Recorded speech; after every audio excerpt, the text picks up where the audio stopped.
Hi, I'm Jody and I'm the owner and operator of Think Dog, dog training business. I operate here in Camden and around the Macarthur region. I'm also a volunteer visitor with my dogs doing Paws pet therapy, and I've been the dog trainer and assessor for Paws for the last 5 years.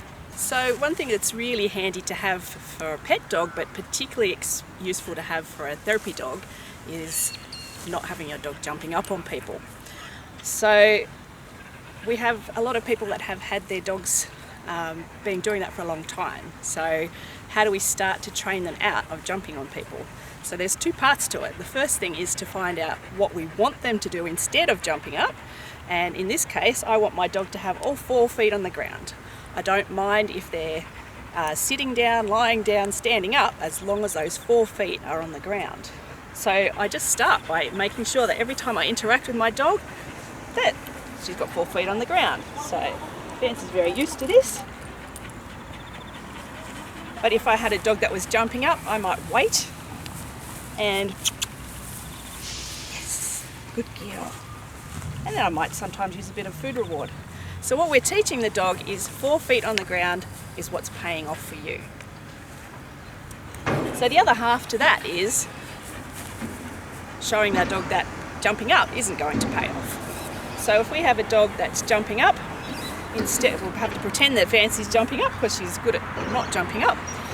But if she was, what I would be doing is just making sure I give her no attention. So I might turn my head away, look up to the sky, keep my hands close. If it's a really determined, extreme dog that's done this very successfully for a long time, I might cross my arms even and look away or turn away. Just anything to make sure that you're not rewarding your dog with attention, because attention is the thing that they're getting out of jumping up on you. Now, one catch with this is that dogs are a little bit like toddlers. And anyone that's had kids or had anything to do with kids know that a 2-year-old toddler will pester you and pester you and pester you just until they can get your attention. Now, that might be, go away, get down, go off. But the reward is they got your attention. So we're going to make sure that we're not accidentally rewarding our dogs. So even by screaming, get off, or pushing them down, we're actually inadvertently rewarding some dogs. Now, the one thing to remember too when you're training this is if you've had a dog that's done this successfully for a very long time, at the beginning when you start ignoring them, they will actually potentially get worse than they were before, because it's always worked for them for a long time. It might be years we're talking about. It's worked for a long time, and if they when you start to ignore them and they're jumping up and scratching at you, it's not working anymore. They'll try even harder. But I can promise you, because I've done this with dogs, rescue dogs in the past, if you practice ignoring and rewarding the thing that you want to see, the 4 feet on the ground, it will get better.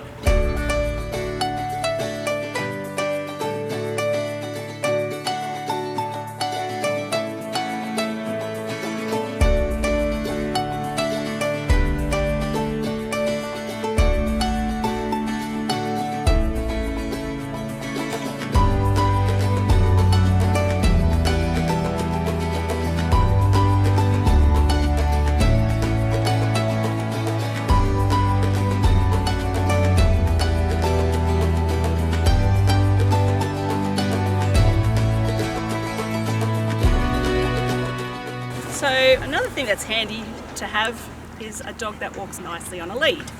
So again, that's helpful for our pet dogs, but also our therapy dogs. We want to be able to get into buildings and hospitals and things without getting pulled along.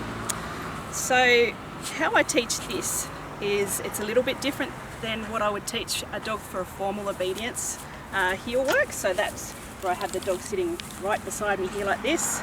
Sit.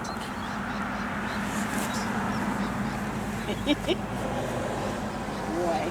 That's a formal heel position where I want the dog to be working closely with their attention on me and my attention on them the whole time. What I'm talking about is a much looser, less formal walking together, and having our dog so that they are keeping a reasonable distance to us with a loose lead, and keeping just that attention on us.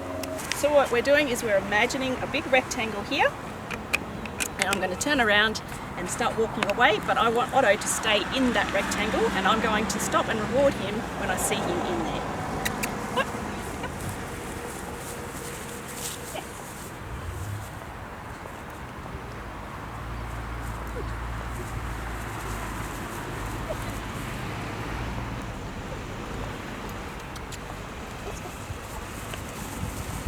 Yes!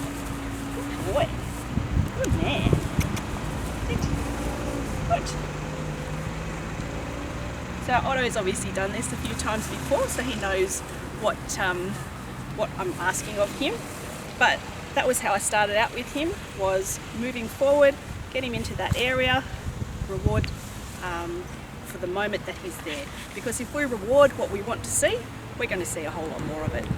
Now, sometimes I will take food on a walk and use that as a reward, but you can also just use the environment around you. So you might have a dog like mine that likes to sniff things.